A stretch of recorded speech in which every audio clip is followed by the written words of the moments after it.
करना चाहते हैं आप, तो गौमूत्र, गंगा जल, इन दोनों को मिक्स कर लीजिए और जो भी आपके इष्ट है उनका नाम लेके डेली अपने घर के अंदर आप छिड़कना शुरू कर दीजिए।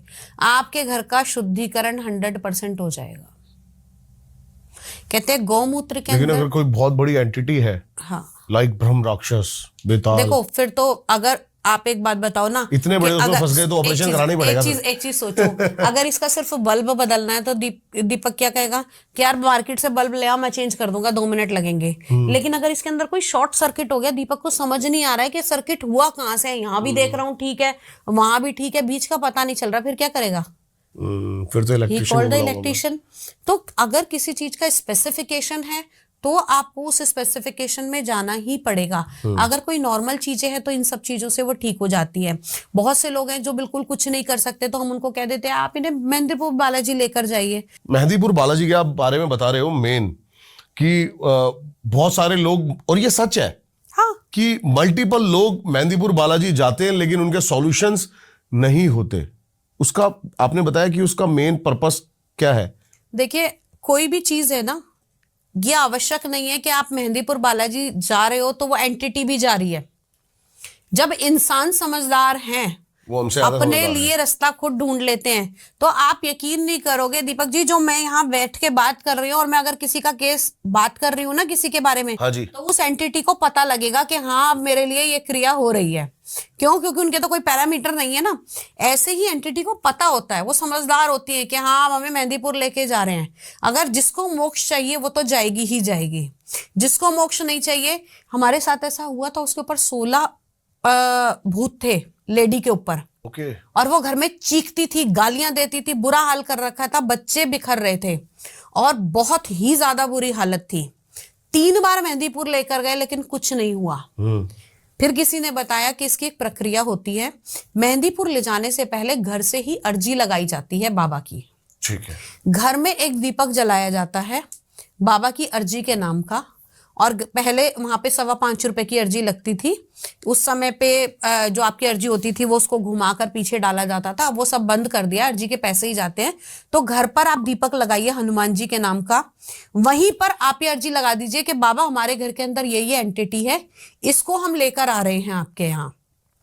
और एक धूप बना लीजिए सुंदरकांड करके, घर में पहले सुंदरकांड कीजिए, उससे धूप की एक भभूति बन जाएगी आपके। जब लेके जाना है किसी को भी, वो भभूति और जल तैयार हो गया, बाबा को आपने पैसे लगा के अर्जी लगा दी, और एक नारियल लेके उसके अंदर कलावा और एक कपड़ा बांध के, कपड़ा आप इसके अंदर कोई लाल चुन्नी ले सकते हैं, नहीं तो लंगोट जाता है वहां हनुमान जी, तो हनुमान जी के नाम का जा रहा है, हनुमान जी के नाम का जा रहा है ये, ठीक है। लंगोट, जनेऊ, नारियल, ये घर में ही आप लगा लोगे उनका, और उस लड़की के ऊपर से वार के, या लड़का हो जो भी हो, उसके जिसके ऊपर भी ये एंटिटी है, और पूरे घर में घुमा के उसको कि इस घर में जहां भी है वो इसके अंदर समाहित हो जाए, और उसको बांध लीजिए। जो जल और भभूत आपने ली थी, जिसके ऊपर भी है, पूरे रास्ते उसके खाने की चीजों में वो भभूत डाली जाएगी, ठीक है, और जल उसको पिलाया जाएगा। ठीक है। घाटे में पहुंचने से पहले वो चीज सीखना शुरू कर देगी कि मेरी अर्जी मंजूर हो गई है। नहीं तो होता क्या, एंटिटीज वहीं रह जाती हैं, आप अकेले जाओ वहां कुछ नहीं होगा, बंदा ठीक ठाक रहेगा और घर आ जाएगा फिर वैसी, और लोग परेशान हो जाते हैं। तो ये कुछ क्रियाएं करनी पड़ती हैं, इनके करने के बाद वो चीज बंध के जाती है, और घर में पीछे कोई ना कोई रहना चाहिए जो जोत संभाल सके। मेहंदीपुर बालाजी में आपने कोई केस भेजा हो, या फिर आपने देखा हो कुछ ऐसा कि जो कि आपको ट्रस्ट ही ना हुआ हो कि भाई क्या शक्ति है? देखो ट्रस्ट तो अनन्य है, क्योंकि बचपन से देखते आ रहे हैं, और लोग ना मेहंदीपुर जाने से घबराते हैं, नॉर्मल लोग घबराते हैं कि हम कहीं पीछे मुड़ के ना देख लें। किसी ने मेरे से, एक क्लाइंट को मैंने बोला आप मेहंदीपुर गए हो, तो कहते हैं नहीं मैं मेहंदीपुर नहीं जाता, क्योंकि मेरी ना पीछे मुड़ मुड़ के देखने की बहुत आदत है, और वहां कहते हैं कि पीछे मुड़ के नहीं देखना चाहिए। वैसे ऐसा है? पहली बात तो वहां ये मंदिर में भी कहा जाता है कि आप पीछे मत जाइए, ठीक है, क्योंकि जो चीज होती है वो आप पीछे छोड़ के आगे निकल जाते हैं। ओके। दूसरा नियम यह है कि वहां किसी से आंखें नहीं मिलाई जाती। एनर्जी ट्रांसफर होने का एक बहुत बड़ा मीडियम जो होता है वो आंखें होती हैं, जिसे हम नजर दोष भी बोलते हैं। आपने जिसके साथ ये Eye तो contact. चलो हाँ। ये तो चलो अलग बात हो गई। बांके बिहारी में भी वो पर्दा लगाते रहते हैं ना कि ठाकुर जी की आंखें ना मिले, क्योंकि जिसके साथ मिल गई थी उसके साथ में वो चल दिए थे। ये आपको पता होगा। नहीं, मुझे नहीं पता ये। एक बुजुर्ग वो थी माँ की प्रभु की भक्त ही थी। वो इतनी परेशान थी, बहुत रो रही थी, तो उन्होंने नजर मिलाकर ठाकुर जी को देखा और ठाकुर जी उनके साथ चल दिए थे। अगले दिन सेवकों ने आके देखा ठाकुर जी हैं ही नहीं वहां। अच्छा। और अम्मा के साथ चले गए हैं। तो उस दिन से वहां पर ये प्रक्रिया है कि हर 2 मिनट बाद पर्दा आगे लाया जाएगा और हटाया जाएगा। आई कांटेक्ट ठाकुर जी का किसी से नहीं होने देते। नजरों का बहुत बड़ा खेल होता है। कहते हैं ना, पहली नजर का प्यार। इसकी नजर लग गई। नजर ऐसे ही नहीं कहा गया है, ये एक मीडियम होता है किसी भी एनर्जी को ट्रांसफर करने का। जब आप साधना में हैं तो आप ज्योति के ऊपर एक टक नजर लगा के देखिए। उस ज्योति के अंदर आपके इष्ट का, आपके जो भी प्रभु हैं उनके दर्शन धीरे धीरे करके होने शुरू हो जाते हैं। तो नजर का वहां पर नजर का भी रहता है कि आपको किसी से नजर नहीं मिलानी, किसी का दिया हुआ वहां पे प्रसाद नहीं खाना होता, और किसी कोई के भी उतार के कुछ भी ऊपर चढ़ा सकता और है। किसी के उतारे हुए कपड़े को वहां छूते नहीं है।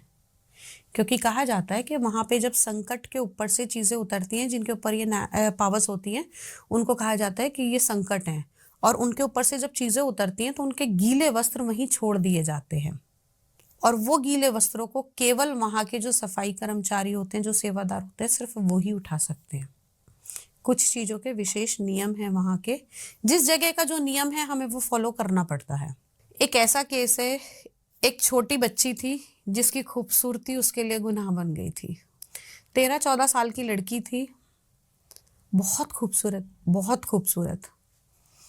नॉर्मली जैसे बच्चे ट्यूशन जाते हैं ऐसे ट्यूशन जा रही थी। ट्यूशन जाने के टाइम पर जिस जगह से निकल रही थी वहां किसी का एक्सीडेंट हुआ था। 1 साल तक उस बच्ची का पता नहीं चल पाया था कि इसके अंदर कोई ऐसी एंटिटी है।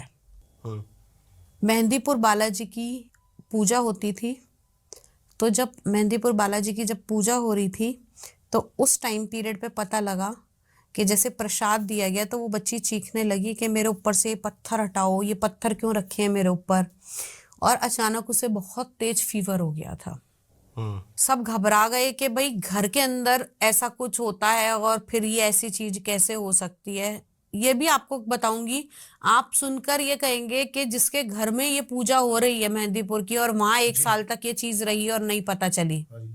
उसका रीजन सिर्फ ये था कि वो एंटिटी असमय गई थी और अपनी मुक्ति चाहती थी। ये रीजन रहा। उस लड़की के ऊपर वो रही, मतलब शुरू में बहुत खेली वो, जिस तरीके से सरगुमाना होता है, चीखना चिल्लाना, काफी कुछ हुआ। फिर वहां से उसने बहुत, मतलब जिसे ये कहते हैं ना कि जब वो लड़की चीख रही थी तो उस समय ना रूह कांप रही थी। और ये मेरी आंखों देखे का हिस्सा है। और वो पता है कैसे कहती थी कान में, देख दरवाजे के पास खड़ा है, तो यह जाप कर रही है ना, बाहर खड़ा है, अंदर नहीं आ रहा। और वो इस तरीके से बोलती थी।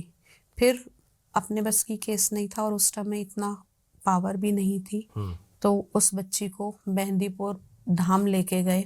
वहां उस बच्ची का संकट 1 दिन में उतर गया था, जो पिछले 1 साल से चल रहा था। ये भी कहा जाता है कि अगर आप मेहंदीपुर बालाजी के नियम आने के मतलब वहां से आने के बाद उनके 40 दिन के नियम रहते हैं। ठीक है। कि आपने अगर वहां अर्जी लगाई है तो आप उड़द की दाल नहीं खाओगे, आप चावल नहीं खाओगे, आप किसी के घर का खाना नहीं खाओगे, आप लहसुन प्याज इत्यादि नहीं खाओगे। कई बार ऐसा होता है कि बाबा उन्हीं भूतों को दूत बना के आपकी रक्षा के लिए भेज देते हैं। और जो लोग कहते हैं ना कि वापस से दोबारा हो गया, वो दूत घर तक छोड़ने आते हैं। अगर आप सब कुछ अच्छे से करते हो ना, तो वो दूत आपका घर भी भर देते हैं। और अगर आप गलत डायरेक्शन में चले गए। At Masters Union, we don't just study businesses, we build them. In term 1, we sold everything from pet shampoos to protein bars. कहते हैं ना, एक बहुत बड़ा नास्तिक ही एक बहुत बड़ा आस्तिक बन सकता है। हाँ, क्योंकि जिज्ञासा थी, क्यों, क्या, कैसे। बस जिसके दिमाग में अगर क्वेश्चन आएगा ना, वही मुझे साइंटिस्ट उस बन टाइम सब सकता ढोंग है। लगा, मैं देख रहा हूँ मेरी हंसी छूट रही है, लेकिन एक ऐसा एक्सपीरियंस जिसने मेरी वहां पर दिमाग मेरा घुमा आपने दिया। वो देखा था कि अब तो नहीं दिखाई देते, उस समय पे क्या होता था, लोगों के पैर में चेन बंदी होती थी और वो बड़े बड़े नहीं, पत्थर वो अपने नहीं देखा ऊपर, मैंने। वो हमारे बचपन में होता था। मैं बताता हूँ मैंने वहां पे क्या देखा मैम। एक छोटी सी लड़की 13-14 साल की, वो नॉर्मल जा रही, और जैसे ही वो मेन गेट आता ना, जो झुक के निकलना है जिसमें से, तो जो फ्रंट गेट ही है वहां से झुक के निकलते हैं, तो वहां पर वो लड़की बहुत तेज से चीखने लग गई और उसने ना दोनों हाथों से पकड़ लिया। हिला दिया पूरा गेट। नहीं, मेरे जैसे 10 बंदे भी लग गए, उसका हाथ नीचे नहीं करवा पाए। नहीं होते, एनर्जीज बहुत तेज होती है, बहुत तेज होती है। जिस लड़की का मैं बता रही हूँ ना, वो लड़की इतनी डेंजर हो गई थी, इतनी डेंजर हो गई थी कि अगर उसको शायद मेहंदीपुर नहीं लेके जाते तो वो उसको खत्म कर देता। ठीक है, मैं, एक तो मेहंदीपुर बालाजी है और एक है सालासर बालाजी। क्या सालासर बालाजी भी इस चीज के लिए फेमस है? नहीं, सालासर बालाजी केवल भक्ति के लिए लोग जाते हैं, बहुत शांत वातावरण है। सालासर बालाजी में ये सब नहीं होते। मेहंदीपुर बालाजी में बाल रूप है, और वहां पर पहले के टाइम पे जब किशोरपुरी जी महाराज हुआ करते थे महंत, उस समय गणेशपुरी जी महाराज के टाइम पे, ठीक है। अभी तो किशोरपुरी जी महाराज है, पहले गणेशपुरी जी महाराज के टाइम पे ये चैलेंज था कि कैसी भी एनर्जी होगी वो 72 घंटे में सॉल्व हो जाती थी। कैसी भी एनर्जी होगी। सालासर बालाजी है ना, जो वहां पे मेरा बहुत अच्छा परिचय है और जानते हैं मुझे लोग। तो लेकिन मैंने उनसे भी बात करी तो उन्होंने भी यही बताया कि यहाँ पर सिर्फ ये भक्ति मार्ग है। भक्ति मार्ग है, और वहां का लोग प्रसाद भी लेते हैं, वहां आते भी हैं, पूजा पाठ भी करते हैं। वहां केवल दर्शन मात्र के लिए जाते हैं, संकट काटने के लिए मेहंदीपुर धाम में ही जाते हैं। ठीक है मैम, हम शुरू में चलते हैं आपके बगलामुखी साधना के ऊपर।